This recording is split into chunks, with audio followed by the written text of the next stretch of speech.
1957년 8월 30일 태풍 아그네스의 피해 복구가 한창이던 경상북도 경주시에 귀하신 몸이 찾아왔습니다. 당시 이승만 대통령의 양자 이강석이었습니다. 아버지의 밀명을 받고 지역을 돌아보는 중이라던 그를 경주경찰서장은 극진히 대접했습니다. 다음 행선지였던 영천과 안동에서는 수해의연금 명목으로 거둔 돈 수십만 환을 받기도 했습니다. 그런데 대구에서 이강석을 만난 경북도지사는 뭔가 수상함을 느낍니다. 아무리 밀명이라지만 대통령 아들이 비서도 없이 혼자 돌아다니는 모습부터가 이상해 보였던 거죠. 그의 정체는 무엇이었을까요? 오늘 사건연구소는 절대 권력의 폐해를 고스란히 보여준 귀하신 몸의 3일간 외출의 전말을 파헤쳐 봅니다. 자, 1957년. 와, 이렇다면 지금 이 스튜디오에 있는 분들 중에는 뭐 교수님 정도 이렇게 신생아 때가 아닐까. 교수님 왜 시선을 피하십니까? 예, 예, 농담이고요. 아무튼 이게 이제 이승만 당시 대통령 시절에 벌어졌던 사기 사건인데요. 일단 당시 이 시대의 배경부터 좀 설명을 하고 좀 가야 되겠네요. 네, 1957년 8월은 전국이 이 태풍 아그네스의 피해로 복구에 여념이 없었던 때입니다.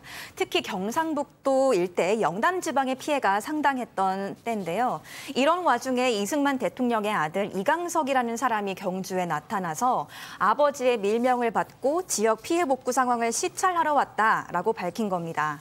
이 8월 30일 경주 시내의 한 다방에서 차를 마시던 경주경찰서장에게 웬 청년이 다가와서 대통령의 양자 이강석이요라고 소개하니 서장은 아이고 어떻게 이런 귀하신 몸이 여기까지 이러면서 소인 한평생의 영광입니다라는 극존칭을 써가며 소인? 네. 소인.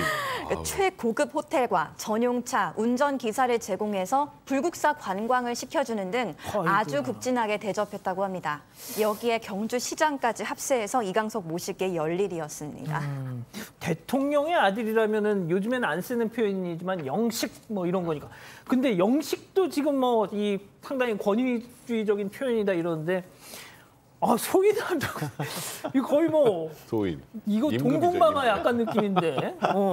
자, 양 변호사님. 네. 야, 이거 진짜 이런 시절이 있었구만요. 그렇죠. 우리가 이럴 때 흔히 하는 말로 자유당 시절이라는 표현 쓰잖아요. 네. 당시에 부정부패 결국 이제 부정선거로 좀 쫓겨나기까지 했던 그런 때였으니까 지금으로서 상상하기 어려운데 결국 경주에서 끝난 게 아니고요. 다른 지역으로 갈 때마다 경찰서장들이 기관장 다 데리고 와서 막 서로 엎드려서 저라고 난리가 난 거죠. 수해 상황 보러 왔다니까 또 어떻게 해요? 지역 유지들한테 지금 피해 지원을 해야 되는데 돈이 없네요 하니까 유지들이 또 3, 3, 5 돈도 걷어서 주고요. 뭐 요정이라는 요즘 요정이란 말도 안 쓰지만 고급 요정 모시고 가서 극진하게 대접하고 제가 좀 승진이 필요한 상황입니다. 이런 얘기도 하고 심지어 지금 경찰서장이라는 사람들이 대놓고 내년 선거에서 제가 반드시 자유당 후보 당선시키겠습니다. 부정선거를 아주 공공연하게 떠들었던 겁니다. 이야. 제일 웃겼던 사람이 이게 군인인데 사단장인데 군용 지프 딱 몰고 와가지고 아이고 지금 소인이 육사 다니실 때 소인이 저기 육군 사관학교 교장이었습니다. 이건 전 어이가 없는 게 얼굴도 못 알아보면서 무슨 학교 교장이었다는 얘기를 해요. 그러니까 그럴 정도로까지 당시에 좀 어처구니없는 일이 벌어진 겁니다. 그렇게 해서 지금 제가 봤더니 땡긴 돈이 당시 47만 환.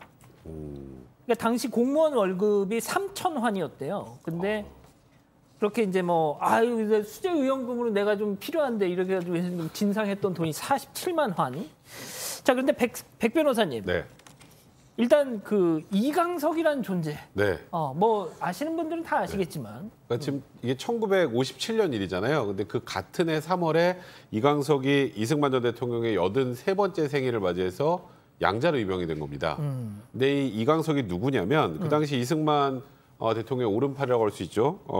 이기붕. 그러니까 그 당시 국회의원이지만 나중에 이제 부통령까지 되는 사실상 권력이 2인자였죠. 이기붕의 장남이었습니다. 근데 지금은 아닌데 그때 당시 민법에는 지금 저기 군복 입고 있는 사람.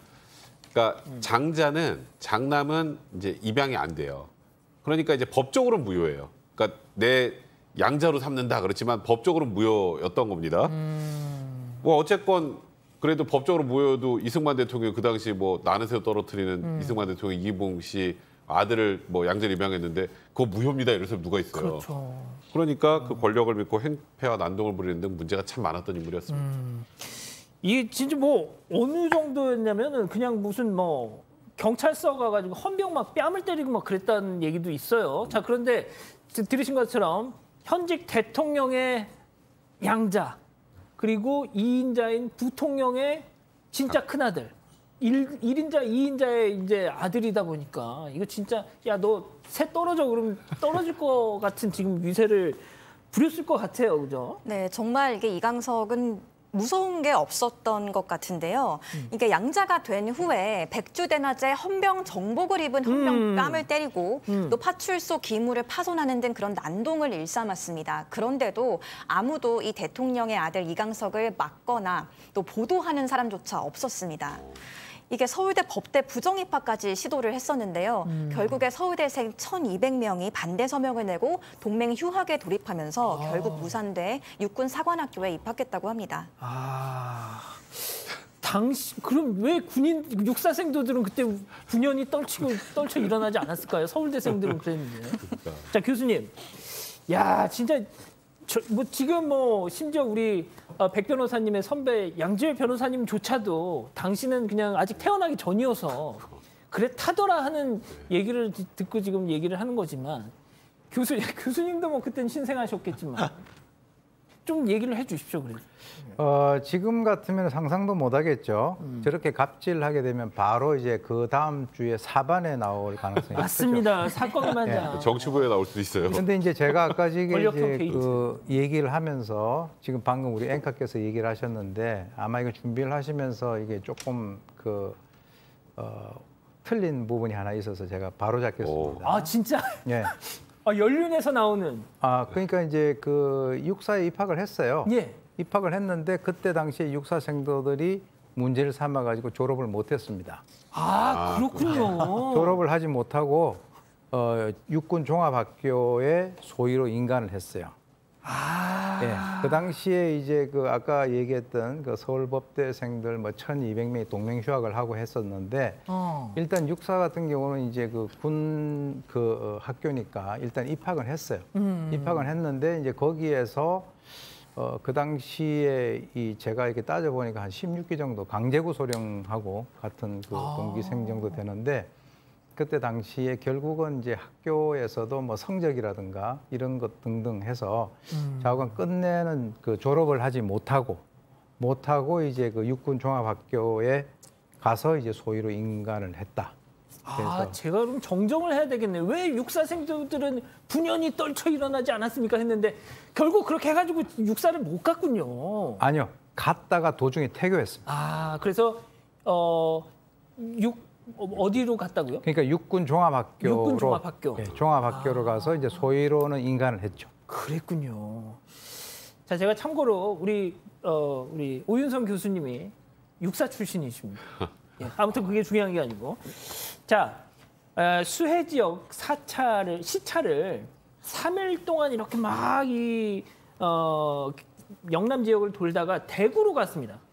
당시 이제 경북도청 소재지가 이제 대구였죠. 경북도지사가 짠 하고 나왔는데 이거 보니까 뭔가 좀 닮은 듯 하는데 아니 딱 느낌이 왔다는 거 아닙니까? 그러게요. 그래서 그나마 3일 전화로 끝이 난 건데 이 대구 도지사가 보니까 아무리 밀명을 받았다고 해도 아니 그렇게 귀한 아들을 수행비서 한 명도 없이 이 험한 데를 지방을 돌아다니게 만들어 무슨 일을 겪을 줄 알고 게다가 정말 참 경북도지사 아들이 진짜 이강석하고 친구 사이였다라는 거예요. 맞느냐? 그래서 한번 와봐라. 하는데 무슨 소리냐 아버지 저 이강석 아니에요. 바로 체포가 됐죠. 근데 여기서 끝난 게 아니라 그때 사실 이제 검찰, 경찰, 정부가 또 얼마만큼 문제가 많은지가 여기서 드러나는데 이 사건이 정부 위상을 추락시킬 수 있다 그래서 덮으려고 했다라는 겁니다. 세상에 알려지지 않을 뻔했는데 당시 대구신문 기자가 경찰서에서 또 딱 이걸 파내가지고 폭로를 한 거죠. 그때도 진짜 또 아주 살아있는 또 권력에 저항한 또 언론인이 있었군요. 자, 일단 그렇다면 이 가짜 이강석 도대체 뭐 하는 사람이었어요? 참 우프고 황당한 상황인데요. 이강석이 아니라 지금 말씀하셨던 것처럼 22세 청년 강성병이었습니다. 근데 주변에서 이광석 많이 닮았는데 이 얘기를 많이 들은 거예요. 이광석 닮았는데? 옆모습? 네, 그 원래 약간 이 이런 거. 청년도 그냥 원래 집안이 부유했는데 대학도 계속 떨어지고 뭐 또 또 아버지 사업도 실패해서 가세도 기울고 이런 세상을 비관하고 살았는데 진짜 자기가 신문을 봐도 자기가 이광석이랑 닮은 거예요. 주변에서는 다 그러고 그러던 어느 날에 경주 시내 다방에 갔다가 우연히 경주 경찰서장을 만나게 됩니다. 발견한 거예요. 그냥 이렇게 본 거예요. 근데 그때 결심했어. 저 이광석인데요. 그러니까 한번 사칭해 볼까 이런 결심을 하면서 이런 일들이 벌어지게 된 겁니다. 야, 양 변호사님 도대체 왜 저랬을까요? 글쎄요, 뭔가 이 사람의 얘기를 들어보면 사실 약간 의적 같은 부분도 있어요. 그러니까 의적? 예, 재판 받으면서 당신 왜 그랬어? 그러니까 아까 진짜 이광석이 헌병들 뺨 때렸다는 얘기했잖아요. 예. 헌병들 뺨 때리는 거 보고 권력 가진 사람은 저런 짓을 해도 되는구나라는 생각이 들었다라는 겁니다. 그리고 서울법대도 막 함부로 들어가고 물론 나중에 이제 그만두긴 했지만 육군사관학교 들어가니까 야, 힘 있는 사람은 저런 식으로 해도 되는 거야? 라고 해서 그걸 한번 드러내보고 싶었다라는 겁니다. 그래서 내가 자신이 만약에 어떤 시국사범이라고 본다라면 자기한테 와서 뭐 서장, 군수, 뭐 육군사관학교 2년 얘기했던 군인 이런 사람들은 다 간신배 아니냐. 만약에 내가 헐리우드에서 스카우트 됐으면 이게 당시로서는 뭐 출연료 이런 걸 어마어마하게 받았을 텐데 벌금을 대신 받게 생겼다라고 해서 재판장이 떠들썩하게 또 요란해졌다라고도 합니다. 교수님, 들어보니까 말이죠. 의적이라는 당시 세평이 나올 정도였으면 어떤 그 권력에 대한 어떤 불만을 저 가짜 이광석을 통해서 어떤 민중 이런 시민들이 이렇게 표출한 거 아닌가 그런 생각도 좀 들어요. 예, 최초에 이제 그 경주 경찰서장이 그 다방에서 만나서 딱 얘기했을 때 나 이광석이야. 그러면 야, 네가 이광석이면 나는 누구다. 이렇게 얘기를 했었으면 그거 끝났을 텐데. 근데 이제 그 사람이 갑자기 고개를 탁 숙이는 바람에 이제 일이 이제 이렇게 커졌단 말이죠. 그리고 이제 자신감을 얻은 것은 자기가 얼굴이 좀 비슷하다라고 비슷하네요. 교수님이 왼쪽이 진짜 이광석. 예, 오른쪽하고. 그러니까 오른쪽은 사칭범. 예. 좀 닮았네. 그러니까 이제 저런 식으로 이제 하다 보니까 그때 당시에는 검증 시스템도 없고. 맞습니다.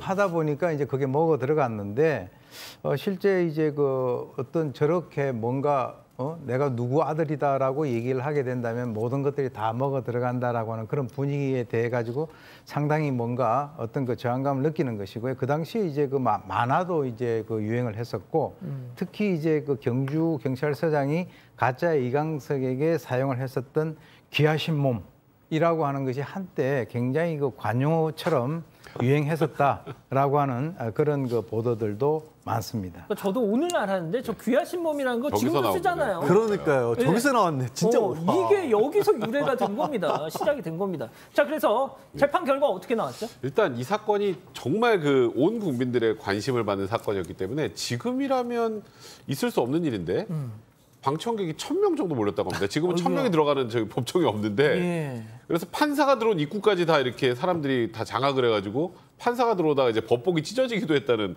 그런 얘기가 있는데 지금 가짜 이광석 재판 과정에서 계속 전혀 위축되지 않고 지금 이 권력의 그 잘못된 것들을 폭로하고 그랬다고 하지 않습니까?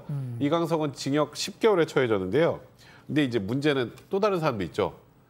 가짜 이광석이 진짜 주라고 극진하게 대접했던 그런 관료들은 감봉되거나 견책을 받는 것으로 이렇게 마무리가 됐는데 이제 이승만 대통령이 하야하고 나서 진짜 이광석은 아버지, 어머니 그리고 남동생을 권총으로 살해하고 본인도 스스로 목숨을 끊었고요. 그리고 이 가짜 이광석은 진짜 이광석이 사망하고 3년 후에 극단적인 선택을 하면서 삶을 마감했습니다. 예, 참 이런 일도 있었군요.